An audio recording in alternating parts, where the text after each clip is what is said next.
मनोहर जोशी यांनी दादर येथे पहिल्यांदा कोहिनूर टेक्निकल सुरू केले. त्याचा अनेकांना फायदा झाला आहे. तर त्यांचं शिक्षक म्हणून कार्य मोठं आहे. नंतर महापौर झाले, मुख्यमंत्री झाले, स्पीकर झाले आणि त्यांनी पदावर असताना अनेक गोष्टी कुशलतेने हँडल केल्या आहेत. बाळासाहेब ठाकरे हे एक मोठं नाव असतानाही त्यांच्या बरोबरीत मनोहर जोशींचं नाव घेतलं जायचं आणि त्यातून त्यांचं कर्तृत्व आणि कुशलता खूप मोठी आहे. ते आज आपल्यात नाही आहेत. त्यांना मी आणि माझ्या परिवाराकडून आदरांजली अर्पण करतो.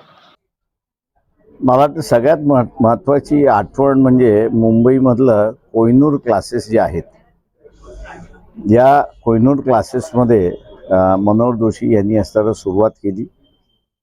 दादरला पहिल्यांदा त्यांनी सुरुवात केली आणि त्यातून असताना अनेक विद्यार्थ्यांना बेनिफिट झाला अशी असणारी परिस्थिती आहे.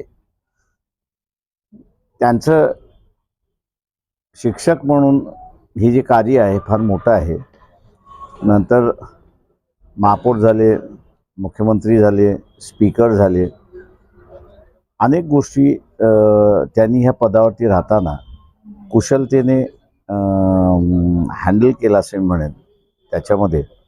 आणि स्वतःचं असणारं एक बाळासाहेब ठाकरे हे मोठं नाव असतानाही त्यांच्या बरोबरीने असणारं मनोहर जोशी यांचं नाव जे घेतलं जात होतं, त्यातून त्यांचं असणारं कर्तृत्व आहे आणि त्यांची कुशलता जी आहे ती येते.